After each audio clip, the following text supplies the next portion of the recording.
Glória a Deus. Vamos abrir nossa Bíblia hoje no segundo livro dos Reis, lá no comecinho. Ajuda aí quem está perto. Capítulo 6, segundo livro dos Reis, capítulo 6,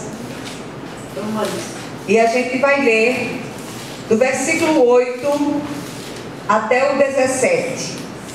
Depois, com calma, vocês leem o restante do contexto. Mas segundo de Reis, capítulo 6, do 8 ao 17. Todas acharam? Amém. Então diz assim a palavra do Senhor: O rei da Síria fez guerra a Israel e, em conselho com seus oficiais, disse: em tal e tal lugar está o meu acampamento. Mas o homem de Deus mandou dizer ao rei de Israel: guarda-te de passares por tal lugar, porque os sírios estão descendo para ali. O rei de Israel enviou tropas ao lugar de que o homem de Deus lhe falara e de que eu tinha avisado, e assim se salvou, não uma nem duas vezes. Então, tendo-se turbado com este incidente, o rei da Síria chamou ele e os seus servos e lhe disse: não me fareis saber quem dos nossos é pelo rei de Israel? Respondeu um dos seus servos: ninguém, ó rei, meu senhor, mas o profeta Eliseu, que está em Israel, faz saber ao rei de Israel as palavras que falas na tua câmara de dormir. Ele disse: ide e vede onde ele está, para que eu mande prendê-lo. Foi-lhe dito: eis que está em Dotã. Então enviou para lá cavalos e carros e fortes tropas. Chegaram de noite e cercaram a cidade. Tendo-se levantado muito cedo o moço do homem de Deus e saído, eis que tropas, cavalos e carros haviam cercado a cidade. Então o seu moço lhe disse: ai, meu senhor, que faremos?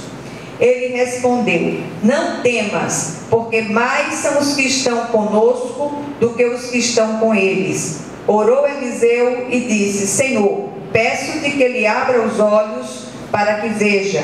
O Senhor abriu os olhos do moço e ele viu que o monte estava cheio de carros e carros de fogo em redor de Eliseu. Aleluia. Glória a Deus.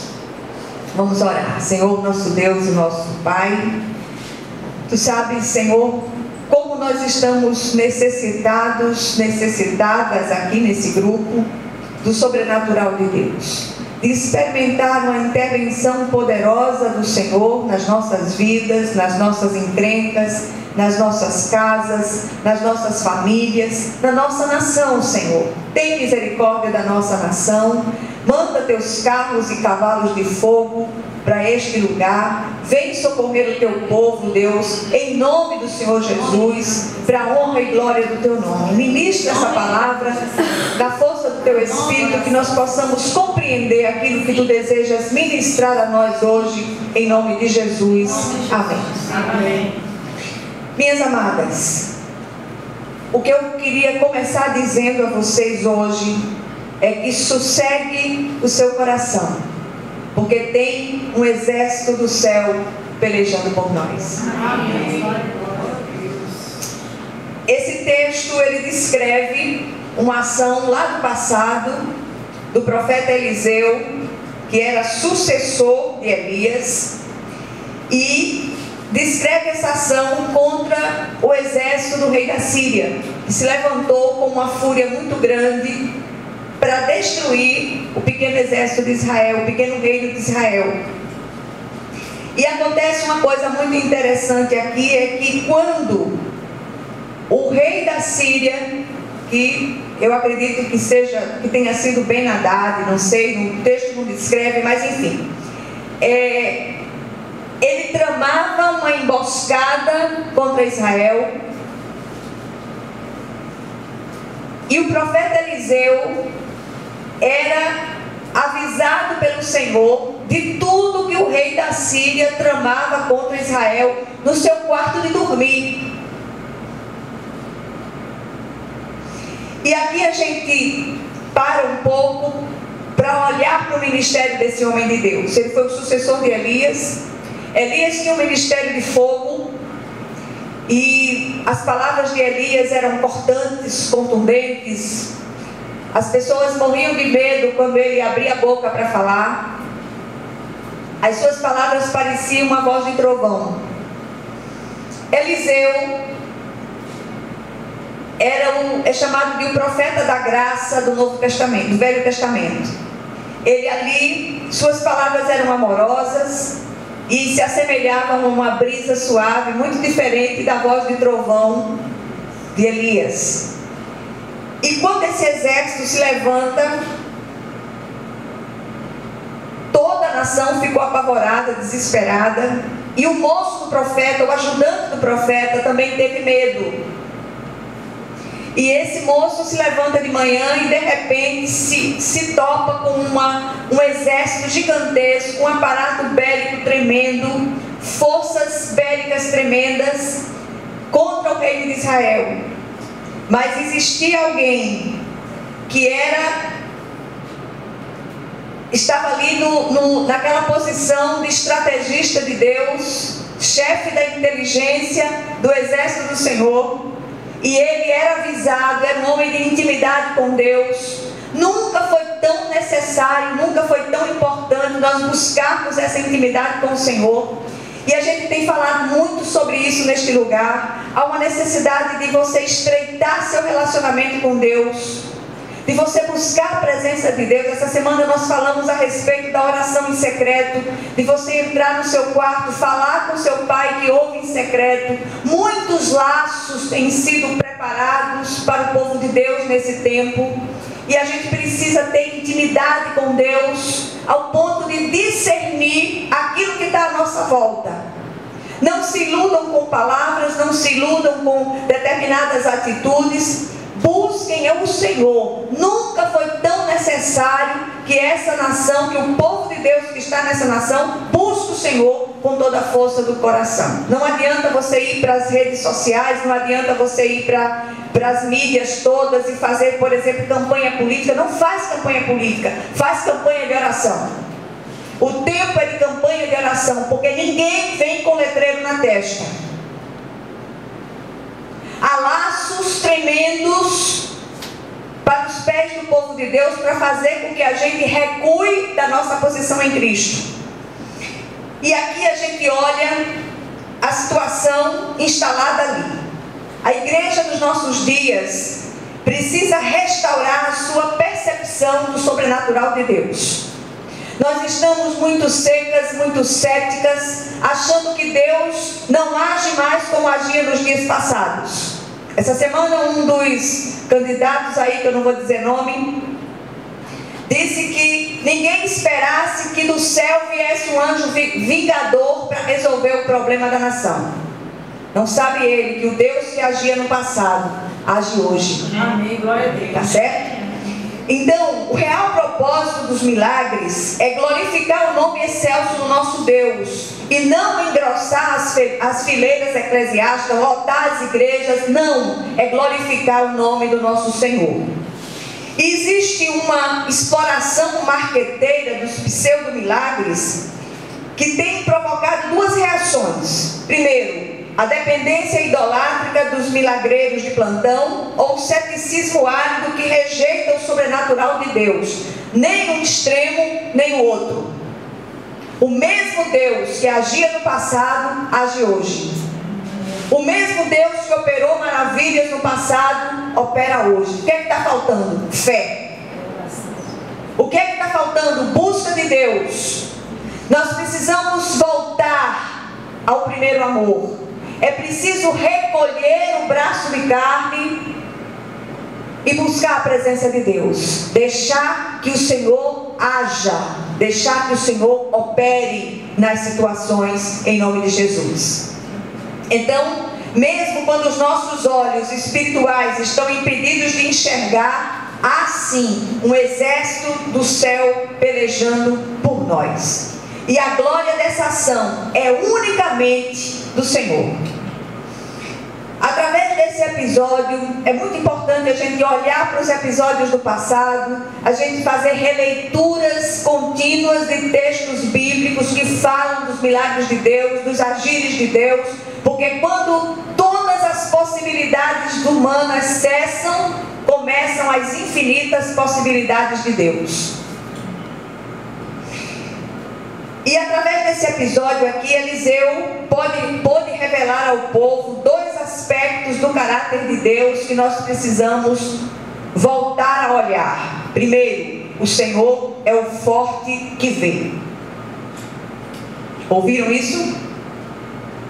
Está implícito aqui neste contexto um dos nomes através do qual Deus se manifesta. Porque no passado, é interessante que o Senhor, ele se manifestava ao povo através das suas intervenções poderosas na história. E cada vez que ele se manifestava a respeito, usando um atributo ou atributos do seu caráter. E aqui ele se manifesta como aquele forte que vê. Ele via todas as coisas, ele sabia o que é que o rei da Síria tramava no seu quarto de dormir. Ouviu isso? Descobrimos aqui que nada acontece ao povo de Deus sem que antes ele revele aos seus servos os profetas. E nessa dispensação, todos nós que estamos em Cristo somos profetas do Altíssimo. O Senhor não só vê as ações, mas sonda mentes e revela as intenções dos corações. Note que a maioria em Israel, o reino do norte, não era fiel ao Senhor. É outra coisa que eu quero chamar a sua atenção. Só um homem ali era fiel ao Senhor: Eliseu. Então, se você é a única cristã na sua casa, a vitória vem através de você. Se posicione, ore, busque, clame, pague um preço, e a glória de Deus vai descer na sua casa. Não adianta você discutir com o seu marido, com o seu filho, com isso, com aquilo outro. Não adianta isso. Recolhe o braço de carne e vai orar, e vai clamar, e vai buscar a presença de Deus. Diga: Senhor, tem misericórdia. Eu sei que o Senhor pode todas as coisas, e nenhum bem o Senhor sonega àqueles que andam retamente. Busca a presença de Deus. Quando trabalhamos dentro do cronograma divino, não corremos perigo algum. Enquanto tiver obra de Deus para que seja feita por nosso intermédio, nós somos indestrutíveis. Mesmo que os exércitos infernais se levantem para nos destruir, o Senhor é aquele que nos protege, aquele que nos guarda e aquele que nos livra. Amém? Amém. Aí a segunda coisa que vem, o segundo aspecto do caráter de Deus: o Senhor é o Todo-Poderoso que comanda seus exércitos dos céus para proteger o seu povo. E aqui encontramos mais duas revelações do caráter de Deus, através das quais ele se manifesta ao seu povo: o Deus Todo-Poderoso que protege o seu povo, e o Senhor dos exércitos, aquele que comanda todos os exércitos dos céus. E é muito interessante a gente exercitar esse olhar espiritual sobre as situações. Cuidado com as suas emoções. Coração é péssimo conselheiro. Busca o Senhor. Eu tenho visto nas redes sociais uma coisa tremenda, uma briga sem fim, uma cristão contra cristão, é aquela agonia, aquele desespero, as pessoas se acusando. Não é hora para isso. É hora para buscar a presença do Todo-Poderoso. Não é hora de ânimos acirrados, é hora de fé, é hora de manifestar a sua fé. Buscar a presença de Deus. Senhor, o Senhor é o forte que vê. O Senhor está vendo o que eu não estou vendo. Revela o que está oculto pelas trevas na vida desse, porque ninguém tem letreiro na testa, eu repito. Senhor, o Senhor é o Senhor dos exércitos. O Senhor é o Deus Todo-Poderoso. Me instrui para que eu faça uma escolha dentro da tua vontade soberana, em nome de Jesus. O exército do rei da Síria cercou a cidade de Dotã para ir prender o profeta Eliseu. E aí O aparato militar era muito grande e o moço do profeta se desespera, olha para aquela situação e, humanamente falando, quem de nós não teria medo, não é? Mas ele volta para o profeta e ele diz que não temas, porque mais são aqueles que estão conosco do que aqueles que estão contra nós. E ele faz uma oração simples: Senhor, abre os olhos dele para que veja. Para que veja. E os olhos do moço do profeta são abertos, a visão sobrenatural é desvendada e ele olha para a campina. Ao redor do profeta Eliseu estavam o quê? Carros e cavalos de fogo, no número infinitamente maior do que aquele que estava com o rei da Síria.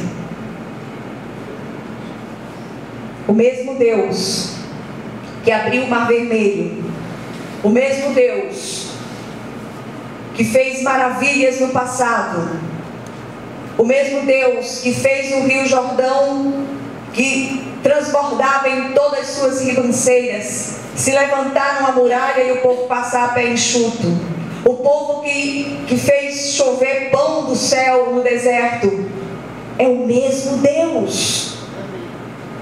Nunca a nação brasileira precisou tanto de oração como nos nossos dias.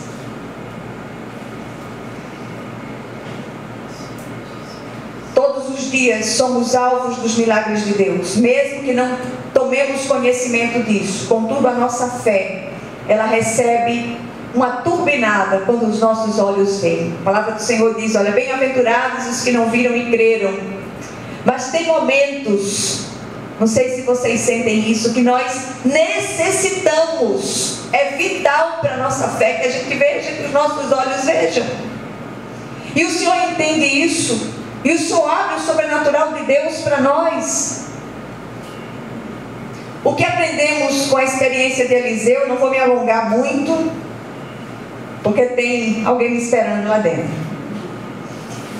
Primeiro, não podemos perder de vista que o nosso Deus é o Deus dos milagres e move o sobrenatural ao nosso favor. Ele continua fazendo a mesma coisa. Muitas vezes a gente acha que um papo com o filho, com o marido, expor as nossas ideias, expor aquilo que a gente pensa, vai resolver o assunto. Eu me lembro há muitos anos atrás, quando eu, na luta pela conversão do meu marido, havia situações que o Senhor me fazia dar aquela recuada estratégica e clamar. E a resposta vinha de um jeito maravilhoso. Não adiantava discutir com ele, não adiantava conversar com ele, não adiantava dialogar, porque aquilo não ia resolver a situação. Em vez de conversar com a pessoa, converse com o Senhor sobre a pessoa. E você vai ver a glória de Deus descer de uma maneira linda. Está ali, 91 anos para a glória de Deus. E a gente está vendo o agir de Deus a cada dia. Né? Tem sido um crescimento tremendo da parte de Deus ali, em nome de Jesus, né? Foi curado de um alcoolismo, o Senhor restabeleceu em honra, e a glória do Senhor está aí para quem quiser ver, né? Segundo lugar, o Senhor nos revela os planos do adversário, porque Ele é o forte que vem. Nada acontece sem que antes Ele revele os seus servos, os profetas, os planos que Ele tem para nós. Terceiro lugar, o Senhor nos cerca pela frente e por detrás com alegres cantos de livramento. Ele envia seus santos anjos para nos livrar e proteger, porque Ele é o grande, o Deus Todo-Poderoso, o grande El Shaddai. Ele é o Senhor dos exércitos, o Deus Todo-Poderoso. E mesmo antes de você ser alcançada efetivamente pela graça, o Senhor já lhe protege. Sabia disso? O lugar mais seguro para nós é o centro da vontade de Deus. Precisamos aprender a andar segundo o cronograma divino. Deus não obedece ao cronograma de seres humanos apressados.